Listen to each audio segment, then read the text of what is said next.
Benar, saya baru terima tadi malam dari para tersangka, di mana diperpanjang 30 hari sampai tanggal 1 Juni tahun 2025. Anda kalau tanya kenapa, itu boleh, karena itu amanah di dalam KUHP. Jadi apabila sebuah tindak pidana dengan ancamannya 9 tahun ke atas, bisa diperpanjang penahanannya, tapi beda yang melakukan penahanan. Kalau 20 hari itu yang menahan adalah penyidik, dalam hal ini polisi, 40 hari adalah jaksa penuntut umum, 30 hari nanti itu biasanya yang melakukan penahanan adalah dari pihak pengadilan. Jadi itu dibenarkan di KUHP. Di KUHP ada mengatur terkait tindak pidana yang ancamannya 9 tahun ke atas. Tapi untuk tempat penahanan sendiri masih sama? Nggak ada perubahan. Ya silakan, itu hak. Jadi kalau hak dan wewenang kekuasaan yang melekat ya silakan. Tapi yang jadi persoalan ini kenapa ditahan-tahan terus, gitu loh. Kalau emang yakin dengan Anda bukti, ya udah limpahkan aja. Kenapa masih bingung cari berlarut-larut bukti? gini, Bang? Masih bingung cari bukti kan jadi timbul pertanyaan gitu. Ada apa Anda masih bingung cari bukti? Kemarin cari bukti, hari ini cari bukti, kan repot kita. Saya nggak perlu jelasin lah bukti apa yang dicari-cari. Yang jelas saya katakan, saya tegaskan saat ini, yang menjadi dasar laporan ini adalah sebuah rekaman percakapan antara seseorang dengan seseorang. Rekaman tersebut telah saya laporkan ke polisi dan menjadi bukti yang ilegal. Nah itu saja yang terpenting. Silakan, nanti kita bertarung di pengadilan. Kalau jika nanti masa penahanan yang selanjutnya ini berakhir, Bang, apakah nanti Kaniki bisa bebas, Bang? Ya itu namanya lepas demi hukum. Jadi itu secara otomatis. Kalau ini 30 hari diperpanjang lagi 30 hari, tidak ada kepastian hukum untuk dinyatakan lengkap, maka itu namanya lepas demi hukum dan harus keluar. Itu otomatis. Jadi hukum ini tertib. Yang menjadi pertanyaan bukan itu. Yang menjadi pertanyaan, kenapa yakin melakukan penahanan tapi ini perkara tidak bisa sampai ke pengadilan? Kenapa? Ada apa? Masih bingung cari bukti. Kanikinya tuh jadi gimana nggak sih, Bang, ngelihat ini tuh kayak dimain-mainin gitu kan? Dia merasa dirugikan juga. Nggak ada, itu urusan nggak perlu saya perdebatkan, karena saya sudah jelaskan kepada Niki mekanisme hukum yang berlaku di Indonesia seperti itu. Beda kalau ancamannya tidak ada di atas 9 tahun, jadi 20-40 hari harus keluar, namanya LDP, lepas demi hukum, LDH, mohon maaf. Kalau untuk laporannya sendiri, Bang, udah sejauh mana sih, Bang? Ini prosesnya Ya apa udah pemanggilan, sejauh Bang? proses berjalan, biar saja lah. Yang jelas dengan adanya laporan tersebut membuktikan barang bukti yang dijadikan dasar membuat laporan, membuat Nikita menjadi tersangka saat ini menjadi bukti yang ilegal saja, karena kami persoalkan secara hukum.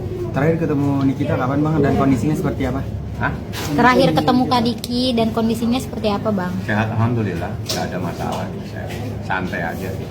Yang Abang Ya bilang yang penting kan saya sampaikan aja proses hukumnya, nanti prosesnya seperti ini akan seperti ini, dia tahu semua kok, nggak ada masalah. yang Artinya Niki sendiri seperti digantung itu tidak ada kepastian hukum sampai saat ini. Coba tanya kepada yang melakukan proses, bukan saya nggak bisa menjelaskan itu. Yang jelas prosesnya seperti ini. Yang saya tahu ada beberapa proses di mana dia masih mencari bukti. Bang, benar, Bang, Kaniki makin religius, Bang. Ya itu yang saya tahu, tapi kan saya kan jarang ketemu dia, jadi pernah sekali saya ketemu, dia bilang, mohon maaf Bang, saya nggak bisa lama, saya lagi ngaji. Ya, jadi berarti dia lagi menghatamkan, dia punya aktivitas religiusnya, ya itu lebih bagus lah ya. Tapi saya nggak mungkin terlalu dalam tanya-tanya, karena saya datang sebentar hanya minta tanda tangan.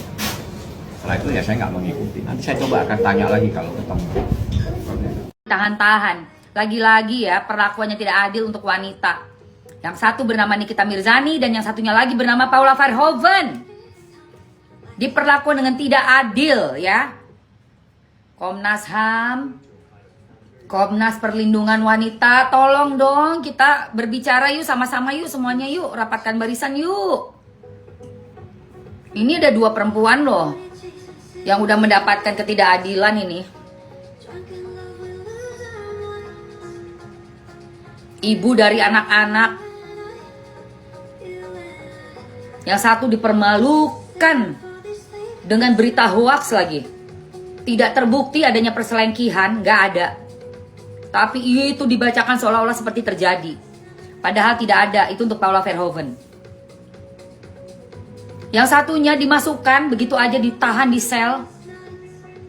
Sementara bukti yang dilampirkan itu pun ilegal, bukti rekaman suara. Privasi loh, pelanggaran UU ITE pasal 32. Bagaimana bukti yang tidak layak bisa dijadikan alasan buat menahan seseorang WNI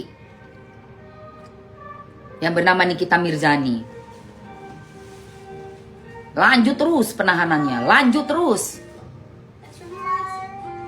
Dua wanita ini harus sangat mendapatkan perhatian dari Komnas Perlindungan Wanita. Aku menghimbau dengan sangat. Juga mungkin untuk para wanita-wanita yang ada di DPR juga, mohon banget, yang mempunyai kuasa ya, yang lebih dari saya lah. Saya cuma bisa bicara aja. Tapi sangat memperhatikan gitu loh, sangat miris. Ini yang Paula, yang tadi Nikita Mirzani ya, itu pendapat para lawyer. Dan ini adalah bagaimana Paula juga mendapatkan hal yang sangat tidak mengenakan ya. Sangat-sangat tidak mengenakan sama sekali. Bahkan sekarang Paula sudah menuntut, alhamdulillah, Diperpanjang 30 hari sampai tanggal 1 Juni tahun 2025. Anda kalau tanya kenapa, itu boleh karena itu amanah di dalam KUHP. Jadi apabila sebuah tindak pidana dengan ancamannya 9 tahun ke atas, 9 tahun ke atas, panjang penahanannya, tapi beda yang melakukan penahanan. Kalau 20 hari yang menahan adalah penyidik, dalam hal ini polisi, 40 hari adalah jaksa. halo Koko Hiro. 30 hari nanti itu biasanya yang melakukan penahanan adalah dari pihak pengadilan. Jadi itu dibenarkan di KUHP. Di KUHP ada mengatur terkait tindak pidana yang ancamannya 9 tahun ke atas. Tapi untuk tempat penahanan sendiri masih Tidak sama. ada perubahan.